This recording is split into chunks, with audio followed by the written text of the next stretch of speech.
Welcome to Unleashed. Today's topic, Sith. Always two there are. Just like us. Yeah, just like us. Yay! I'm James Vigile. This is Andrew Fantasia. And we are Darths today. What would your Darth name be? Darth Elmo. Sith are not in The Force Awakens. J.J. Abrams told us that. George Lucas, I believe, said that when Palpatine and Vader both died in Return of the Jedi, that the Sith were no longer.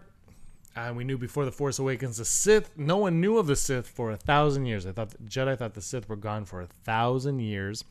And then Darth Maul shows up. Qui-Gon informs the Jedi Council, and they're like, well, that sucks. This party's over. And then Qui-Gon gets killed by Darth Maul. Mm-hmm. And then Obi-Wan kills Darth Maul for a few years. Yeah. Until he comes back. But for movie's sake and argument's sake, he kills Darth Maul, and he becomes the first Jedi to kill a Sith in 1,000 years. Mm-hmm. At that point, not knowing that he survived. And then he informs Master Yoda and the council, and then Yoda says, always two there are, a master and apprentice. Which one was killed, the master or the apprentice? Obviously, we know watching the movie that it was the apprentice that was killed.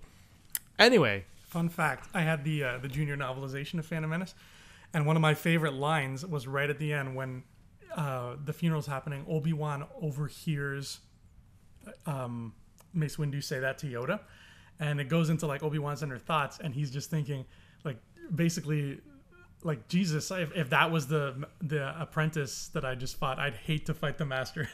Well, he never will have to. He'll never have. I don't even think they share a scene, maybe once. In Revenge, probably. And that's probably, it. Yeah. But so Sith, are you bummed that Sith are gone right now? Before we get into any other topics that maybe they're not gone, right now they're gone. Are you bummed that they're done? Yes, because they were such a cool flip side to the Jedi. They were these mysterious, very admittedly cool-looking figures. I mean, Maul, Dooku, Vader, Palpatine, they all look different from one another, and they're all like very iconic looking. Star Wars always had the coolest looking villains. Their villains are just tremendous in appearance. So the idea, like if you told me I'm never going to see a Sith again, I'd be bummed. Or would you be bummed though, even though you have Snoke and the Knights of Ren? The Knights of Ren appear at this moment to be Sith. I mean, in that they're the new bad guys with lightsaber. Well, Kylo Ren has a lightsaber. Like, the problem that I always had with Sith was the rule of two. There's always a master. There can only be two Sith at a time in the galaxy. That is the dumbest rule of all time. When, like, you know what I mean? Now, if there were two here and two here and two here, it was like the Green Lantern Corps. There was like two. You're in every obsessed sector. with the Green Lantern. Yes, This is like the third or fourth video in a row where you mention them. That it doesn't happen. But yeah, like that, like. Because if there's only two, to me, sorry, this is why I think, this new regime is like, well, Sith are gone because there can only be two. We want a ton of them. We want bad guys upon bad guys upon bad guys. And it doesn't even seem like we're getting that. But wouldn't it be cool, though, if there was no rule of two? Maybe this is why you get Old Republic. And there's not a rule of two yet.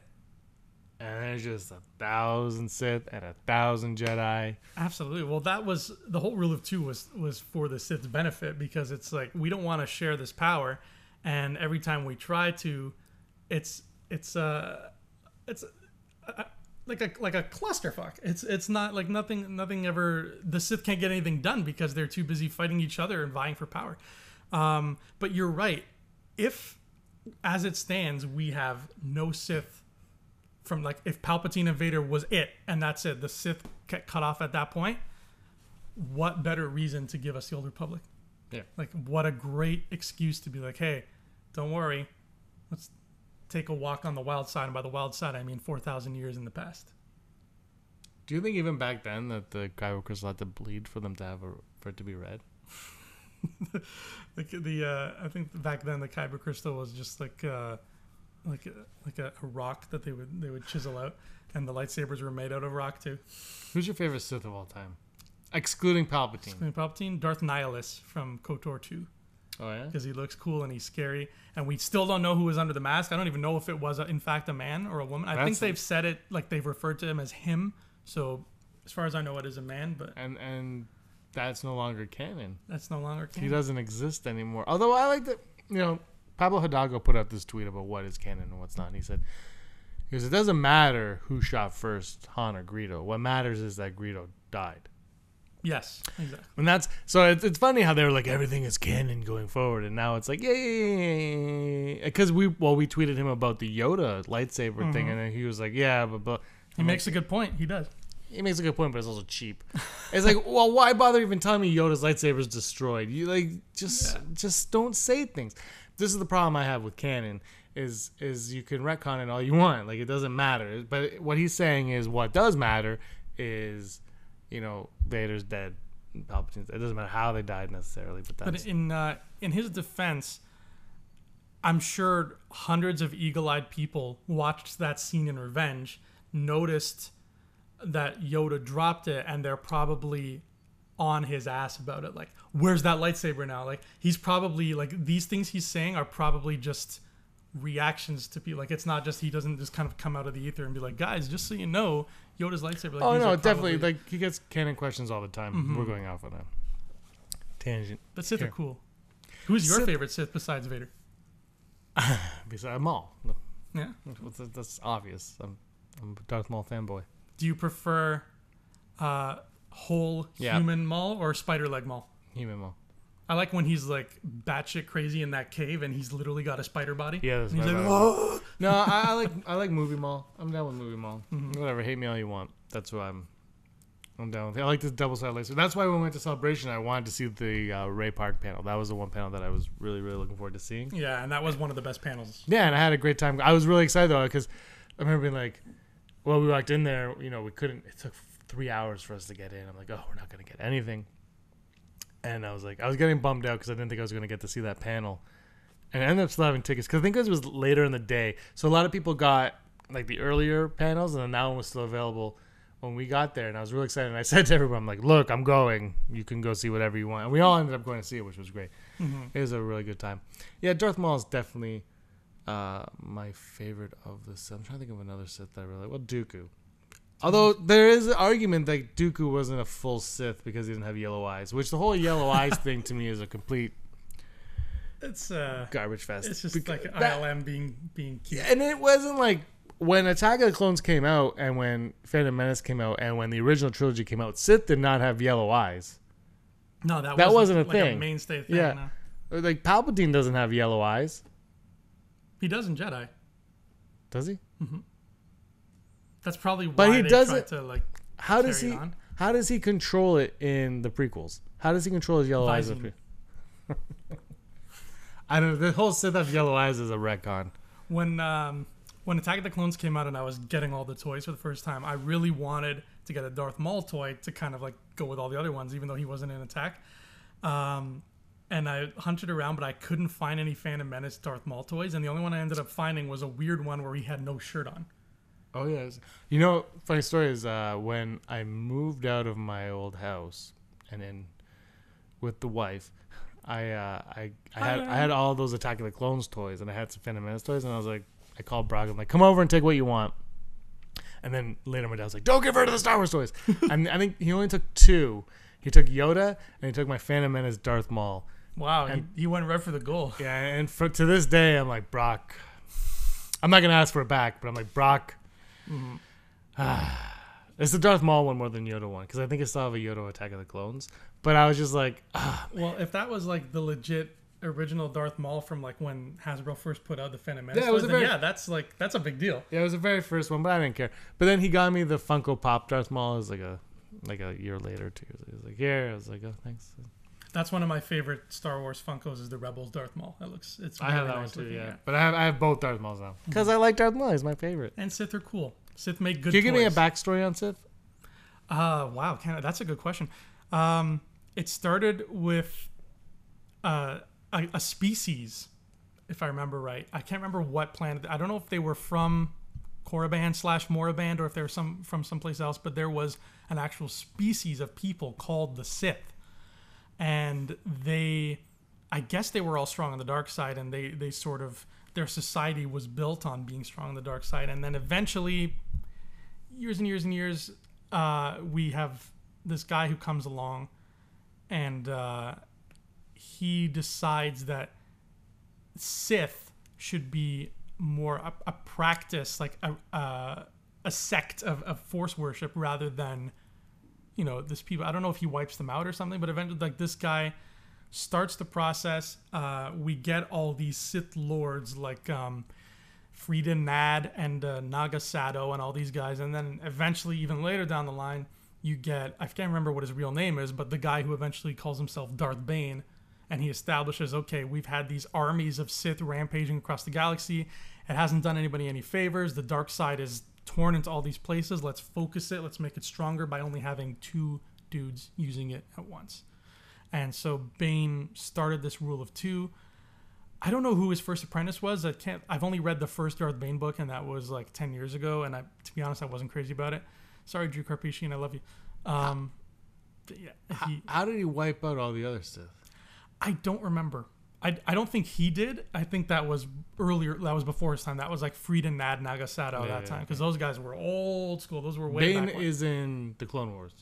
Bane is in the Clone Wars, so he is canon now. But if you remember from Knights of the Old Republic, when you're on Korriban, and it was one of my favorite parts of the game, was when you're in the Valley of the Dark Lords, which is basically like ancient Egypt for Sith, and there's these giant statues of these scary looking dudes holding lightsabers, and you can go into these different tombs of old Sith.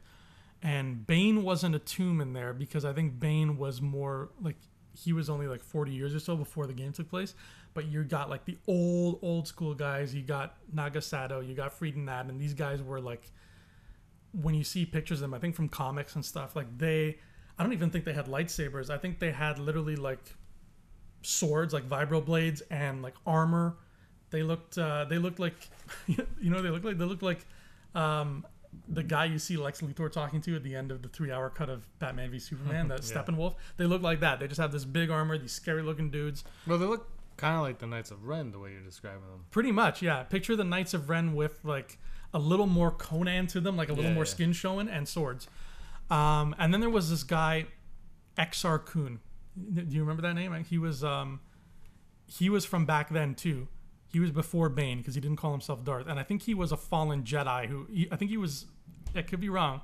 Quote me. Quote him, correct guys. me. Correct me on this if I'm wrong. Quote him. But I think Exar Kun was the first documented Jedi to fall to the dark side and become a Sith, I think.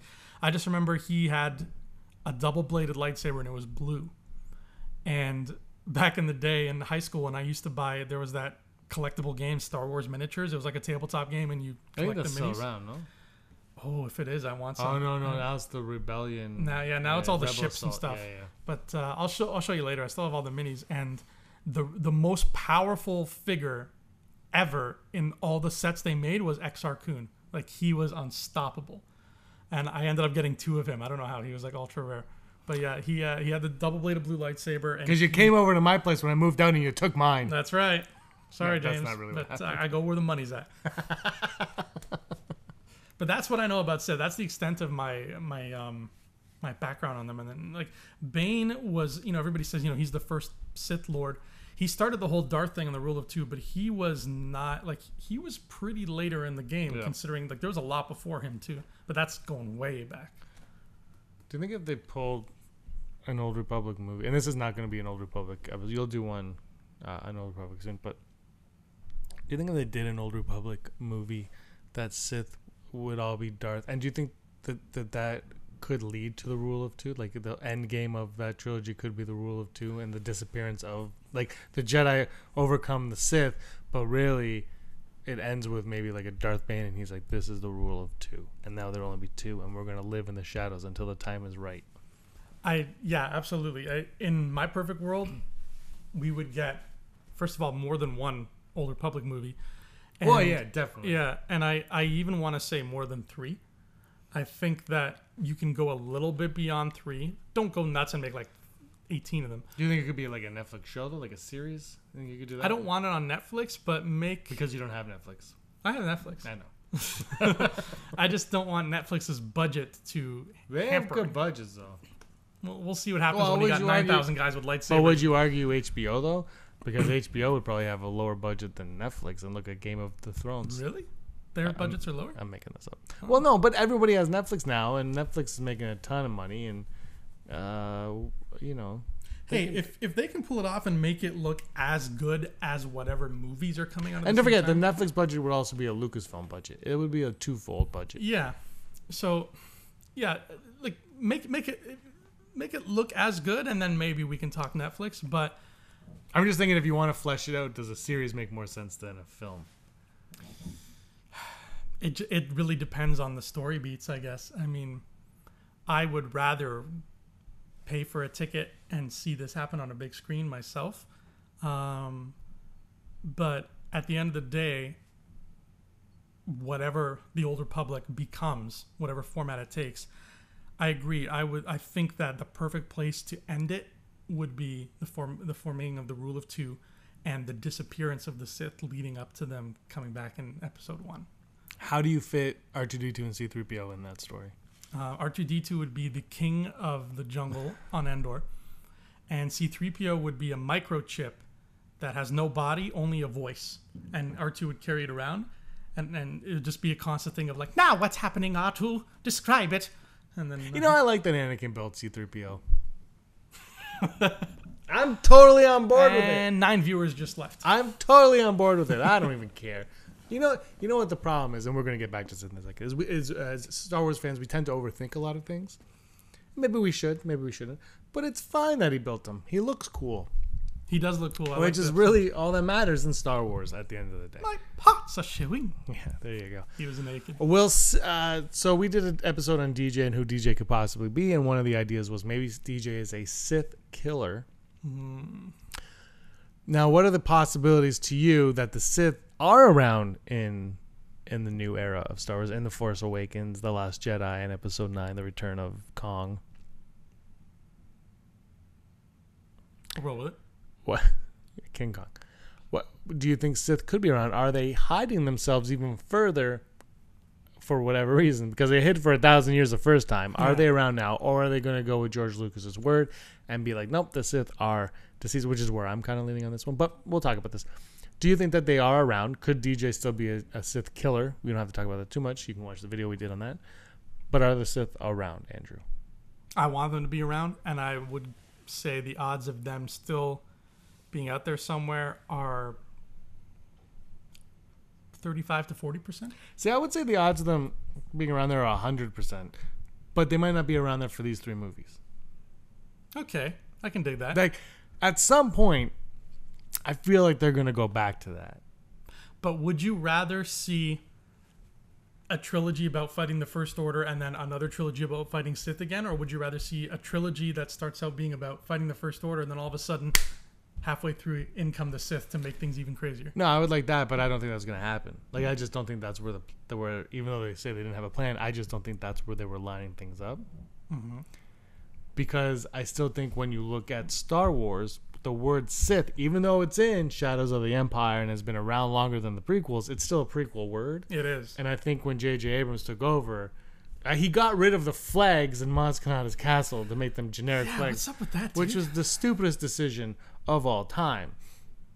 All time. Mm-hmm. Probably not, but like he went in there and was like, no prequel. Jar Jar's bodies are in Jakku, which is even dumber. Why would Jar Jar be on Jakku? Everything's on Jakku. Everything, apparently. But you know what I mean? So I don't think Sith were ever... And Rian Johnson, as much as he likes to say that that's not where the story was propelling itself, then he can't just throw it in there. So that's why I would be with you on the 30, like high, like low, like 30 would be as high as I can go on that percentage, not your 40%. The 30 would be as high as I can go there. But in the future, even if, let's say, the whole thing with the First Order is not resolved in this trilogy, then going forward, the Sith could be like, now's our time. And they could slowly weed their way in. And then, Armitage Hux. One of the Huxes. Armitage is The son. the young one. Yep. That one is a Sith Lord. Ooh. It's the red hair. Yeah. And you got to have red, right? his hair was actually blue. And then he turned it. His hair bled. Yeah, his hair bled. Right. Oh boy, he's no the Sith, the odds, 35-40. But if DJ is a Sith Lord, picture this. We talked about the possibilities of what DJ could be in the DJ episode. We also touched on a little bit in another episode we did about the Black Sun. Uh-huh. So let's say in episode 8, DJ is a slicer or a spy or something. He's some kind of random thing, but he sticks around as a thorn in the hero's sides. He sticks around. He's not killed off. And then in 9, we learn something about him. We learn that this guy has some dealings with the dark side of the Force, and he is in fact a Lord of the Sith. And then, or what if he's an apprentice? Either way, he'd be a Lord, right? I think they're both called Lords. That's true. But you scared me for a second. You're like, have I been wrong this whole time? No, Lord Vader. Yeah. So that could be a cool way of, you bring the Sith in, you can still have your trilogy that's just about the First Order, but now here's the Sith guy, and there you go. There's a seed for 10, whether we get it in 2 years or in 8 years. There's a seed for it. I'd rather get it in 2 years. I would rather a sixology instead of a trilogy, but I'd rather a story that feels complete and not based out of there has to be 3. Exactly. That's how I would. I mean, if it's 4, let it be. It's kind of weird, but let it be 4. 5, let it be 5. 6, well, let it be 10 6. is a nicer, rounder number than 9, and so is 12. So I prefer 9 to 12. Really? Yeah, but 10, I guess I could see. 12 just feels like an ending point to me. 12 feels like a good place to close the book. I would go 10 or 15. Wow, 15. Well, I don't think they should do. Well, I couldn't even say that because I don't know what their end game is.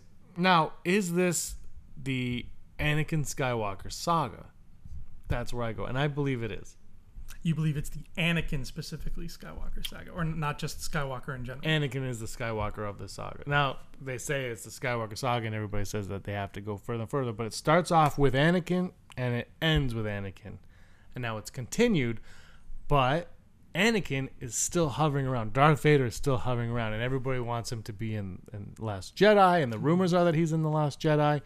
And, I mean, the story could be about Rey, and it could be about Luke, but but the base of it all, the crux of it all, is Anakin Skywalker. And this is his beginning, his middle, and his end. And his end is he has to... Now, you can argue that he already did bring balance to the Force, but now this part is the actual balance to the Force, which would be the gray. Anyway, that's side Akbar there. What do you think the odds are 0 of not seeing Anakin at all in this new trilogy? Very good.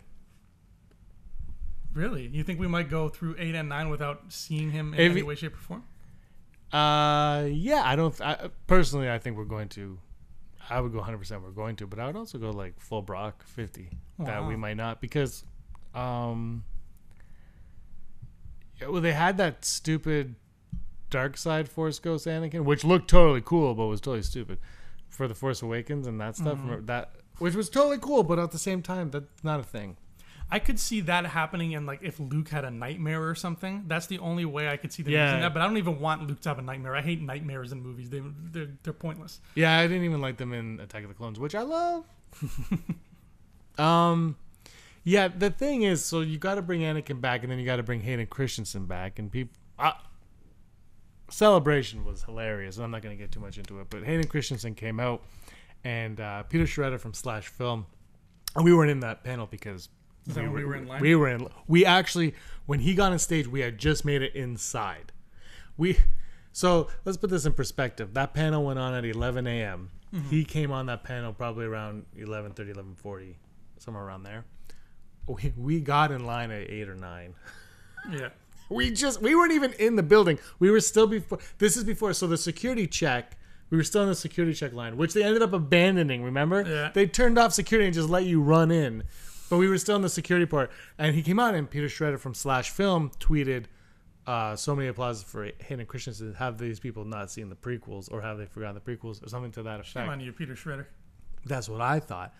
But what was strange was the next day, The Last Jedi, we got in a bit earlier. We saw it on the Star Wars stage, and Hayden Christensen came out, and there were people around me that I don't know that did not like Hayden Christensen's performance in the prequels that was being spoken about, and then he came out and surprised everyone.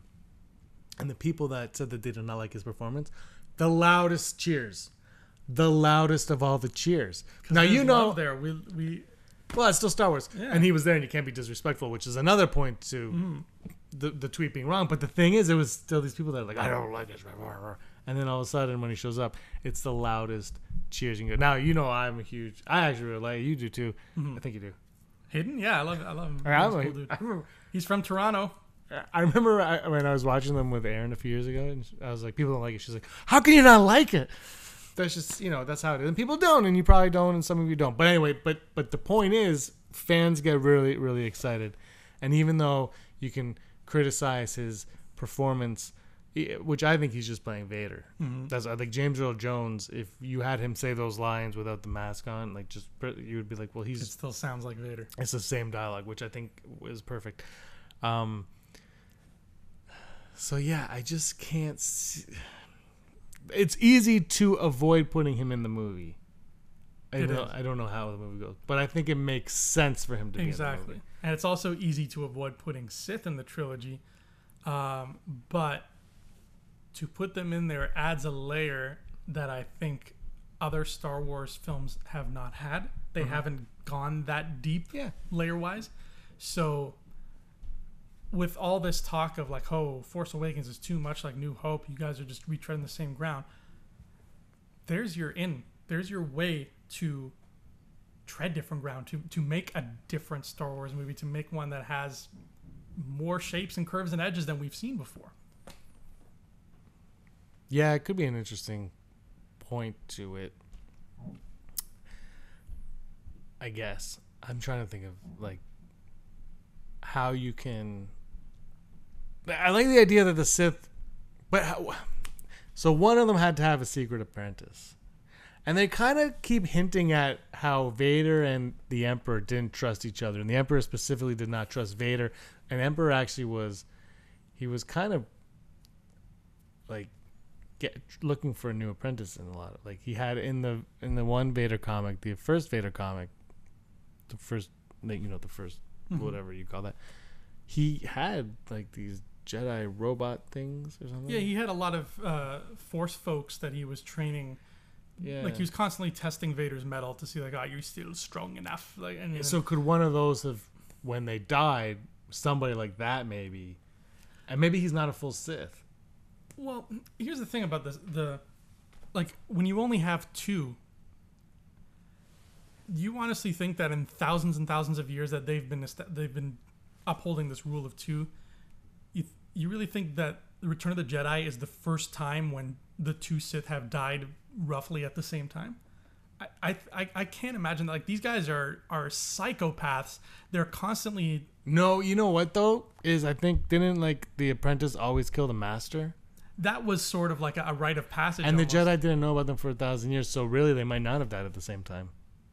Right, but like there's. I'm sorry to ruin it, but there were so many generations of this master apprentice rule of two before Phantom Menace, wherein the Sith were out in the open. There were so many generations of that I can't see it happen. Like I can't see the Return of the Jedi's climax as the only time ever when the two Sith have both fallen simultaneously. I can pick, like, it must have happened so many times before, and somebody else would just come along, not having to have been trained by either of the last two Sith, and just take up the mantle, be like, okay, there's a power vacuum, I'm going to fill it. So I don't think Palpatine or Vader necessarily needed secret apprentices in order to maintain their legacy. I think it's just a matter of we need somebody strong in the Force, willing to embrace the dark side. He or she can come from any planet, any walk of life. They don't even have to have known Palpatine or Vader personally. They just have to know, look, this is what the Sith religion was. I'm going to uphold it, and I'm going to take over because we need, we always want to have two. You think if the Sith are around, do you think Snoke knows about them? Yes, he would feel them. If he's as powerful as everything is pointing towards him being, he would feel the presence of it. Is anything pointing to him being powerful, though? Well, being able to manipulate Kylo and, like, see him in the womb and stuff like that, that's the part of Bloodline that really confuses me about Snoke. Like, he can see and feel him in the womb and, like, penetrate him and get the dark side into him, like, so early. So that's the part of Snoke's powers where I step back and I say, okay, I gotta wait for the movie because this is puzzling me. Yeah, that's what I don't get. Because we just talked about this on the last one where originally I thought Snoke was the fallen will or shaman of the wills or just pure dark side, whatever you want to call it. But then we see his appearance and his apparel and all of that, and it does not jive with that. No. Unless, of course, that's his appearance is actually the real facade is his appearance. He doesn't actually care about the gold robes and the rings and whatnot, and he's just doing that to fit in with those type of people because that's the best way to power is through the rich and the powerful. Very true. Right? It could be just lies upon lies with him. Yeah, because I like the idea that you and Josh said that he could just be a facade, like he's a fraud, and he's playing up, and he's heard about these things in the unknown regions, and he's taking on that persona. But then on the flip side, what if the facade is the other way around, and he's more Superman and Clark Kent, and the Clark Kent is the guy in the it could go the gold robes, and really he's this evil, not Sith Lord, but he knows the dark side because he is the dark side. Right. Yeah. I'll still stand by my theory that what Kylo and Hux think Snoke is not what Snoke actually is. That even they don't know the story. He's 9 feet, right? And he's gonna be a puppet. Yeah. I don't think they. I'm just picturing like this scary like animatronic thing on like a long neck. But it's still gonna be Andy Serkis. I can't wait to see it. Yeah. It's strange. But I don't think, as far as right now in this moment, I don't think Snoke is a Sith. If there are Sith coming, I don't think it's him. Well, J.J. Abrams did say that Snoke and Kylo Ren are not Sith. He also said Benedict Cumberbatch was not. That's right. But no, I would take his word for it that they're not Sith because I think J.J. Abrams, of all the people, like we said earlier, is the one that would distance himself from anything known from the prequels. That's not the original trilogy. Mm-hmm. Hence, those damn flags at Maz, Kanata's castle still grinds my gears, those ones. If Snoke is a Sith, I just hope he doesn't reveal it the way that Cumberbatch revealed he was Khan. I'm not really some guy. I'm actually a Sith. And then Rey's like, "What's a Sith?" That sounded more like Warwick Davis. And then Rey dies, and then they take a Tribble's blood and resurrect her. No, they take an Ewok's blood. An Ewok's blood. They take Teek's blood. They take Teek's blood, resurrect Rey, and diminish any stakes in the Star Wars universe moving forward. Sith. Into darkness. I love the Sith. I'd like to see more Sith. I really like, Unleashed, where we got in it. The game Unleashed. That would be a way I would like to see. Force Unleashed? Yeah. See, I didn't like Starkiller at all. I was very put off by him. The idea, though, of seeing a Sith train and then having the choice, that is something that we'd definitely interested in seeing in a film, but I don't think they would want to focus on a villain of sorts. No, I don't think so. And even like extensive training for a film, for one film is tricky. Like I hope they do this in Old Republic because in Knights of the Old Republic, the game, when you're on Korriban, you have to pretend to be a Sith acolyte and you basically study at their academy, and it's like a few hours of gameplay is just like Sith Hogwarts where you're walking around this academy and like the professors encourage you. They're like, this other guy in your lightsaber class is doing better than you. You should try to slit his throat in his sleep so you can like it's so like brutal to see that happen in an Old Republic thing. I'm down. The whole Sith Academy was great. That'd be cool. But now it's Moraband. Now it's Moraband, which I'm fine with. Do you think we're going to see that Moraband in Last Jedi? I hope so, man. I was convinced that that's where Snoke is We didn't see anything in the trailer. People are saying he's on Crate now. I don't know. Well, he does have a planet, and I don't think it's Crate because the planet looks more orange and white than white. So let's see some more band action. Let's go. Yeah, I'm totally down with that. I really hope Kylo hangs out in Vader's castle from Rogue One. Because as you guys know, when you watch these shows, I really believe that Rogue One is setting things up for The Last Jedi and saga films that we know from books, but the average viewers don't know. It'd be a missed opportunity for them not to have used Rogue One that way. I think we're going to see a Kyber crystal, we're going to see Vader's castle, and I think the Wills, and this is where the Wills with Snoke maybe come out play too. We got all three of those in Rogue One, and none of them really had a payoff. Right. And if they don't have a payoff, I was talking to a friend, I think I've mentioned this on the show before, if it doesn't have a payoff in Rogue One, your payoff is, I said to my friend, I think the payoff is you're going to see that payoff in The Last Jedi. You're going to see something in The Last Jedi and be like, I know that because I watched Rogue One. Right. And if they're not going to like call attention to it with neon lights, but they're going to wait for people to make that connection. Then all of a sudden you've created more eagle-eyed fans. Yeah, and so there's the rumor that Luke takes apart the lightsaber, and he reveals the crystal. And if you don't know that, and if you're just a regular average viewer of Star Wars, you don't know that there's a kyber crystal in that lightsaber because you haven't watched Luke, the lead scene of Luke doing it. And other than that, there's no reason to even know that. Right. So, but now Jyn Erso has that, and it's the heart of the lightsaber, and blah blah blah blah. And you're like, so now if Luke takes it apart and you see that, you're like, you won't even have to think of Rogue One. You'll just know it. Yeah. You know what I mean? You'll just know. And I think that's part of the genius of what Rogue One did. And I think these spin-off movies, that's really where their focus should be, are these little tiny details. And yeah, give me the little details and go on. I don't know if Han Solo will have any of those, but the spin-off should just be like zooming in on a picture. Yeah. Which is Rogue One kind of is. Yeah. You can argue the characters all you want, but they're serving the greater purpose. Yeah. Which they're getting the Death Star plans, but really the greater purpose is to educate all of us going forward in Star Wars. Exactly. I think that's what it is. Great Sith talk. Sith talk. Sith for life. Okay. The odds of a Sith in episode 9. 62%. 100%. Wow. I like where you're going. I want you to write this movie. You know what's cool? What you were just saying. That whole thing happens. But there's no Sith in Last Jedi. There's no Sith in 9. And then 9's about to end. Oh my gosh. There's a Sith. Mm-hmm. And I would die so happy. And then guess what? They're like, but our next trilogy is Old Republic. And you're like, what? What's happening? And then the next trilogy is Old Republic. And that Sith that we saw, we know nothing about that Sith. And then we go back and we see that. And then the next trilogy is this Sith. But there's something in the Old Republic that ties into this new Sith. So 10, 11, and 12, we needed Old Republic to get. Yeah. I'm going to shake your hand, sir, because I love that idea. That is fantastic. And that's what we're going to do.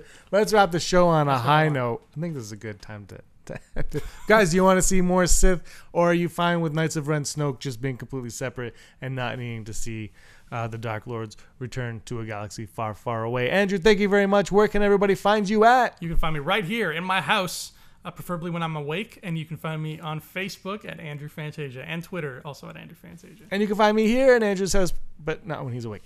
And at Petsafina, at pretty much everything. Follow us, follow the Rebel Scum Podcast on Twitter at Rebel Scum Cast, Rebel Scum Podcast on Instagram, and like and subscribe. Sure. Thanks for watching, guys, and may the force of others be with you. The dark side. Hey scumbags, thanks for watching. Don't forget to give us a thumbs up on our video. As always, please subscribe to our YouTube channel, Rebel Scum Podcast, for all the latest videos.